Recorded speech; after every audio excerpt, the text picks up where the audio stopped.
Hello guys, আসসালামু আলাইকুম। আশা করি সকলেই ভালো আছেন। সো আমি অনেক ভালো আছি। আসলে অনেকদিন পরে আপনাদের সামনে ভিডিও নিয়ে আসলাম, বিকজ একটু ব্যস্ত থাকি। সবাই জানেন যে আমি মালয়েশিয়াতে কাজের জন্য আসছি। যদি অন্য প্ল্যানে আসছি সেটা সম্ভবত হবে না।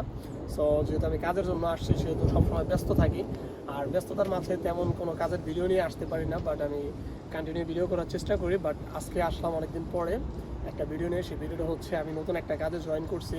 দেন হচ্ছে আমি আগে যে কাজটা করতাম ইলেকট্রনিক, সেই কাজটা আপাতত আমি করতেছি না, বিকজ সেখানে একটু বেসিক বেতনটা কম। বাট আমি এই কাজগুলো কখনো করিনি। কাজগুলো একটু দেখুন। কাজগুলো হচ্ছে যে স্টিল বিল্ডিং, এখানে দিকে এদিকে হচ্ছে স্টিল বিল্ডিংয়ের যে কাজগুলো হয়, এই চালের কাজগুলো, দেন সাইডের কাজগুলো বাংলাদেশে সাধারণত এই কাজগুলো হয়ে থাকে, আপনারা সকলেই জানবেন। সো মালয়েশিয়াতে এই কাজগুলোর অনেক ভালো চাহিদা আছে। যদি কেউ আসেন বা কেউ এই কাজগুলো করেন, তারা মোটামুটি ভালো একটা হ্যান্ডসাম স্যালারি পাবেন, বিকজ এই কাজের মোটামুটি অনেক ভালো চাহিদা। যদি একটু রিস্কলি বাট আর তেমন কিছুই না।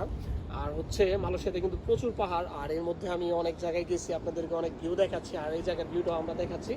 এটা হচ্ছে সিমনি একটা জায়গায় হচ্ছে আমরা কাজ করছি। এটা হচ্ছে আপনারা যারা মালয়েশিয়ার প্রবাসী আছেন ভাইরা বা যারা চিনেন তারা তো চিনেনি, তাদেরকে বিশেষ করে এই জায়গাগুলো চেনার কথা। আর মালয়েশিয়া কিন্তু প্রচুর পরিমাণের পাহাড়, যেগুলো আমি আগের ভিডিওতে আপনাদের দেখিয়েছি।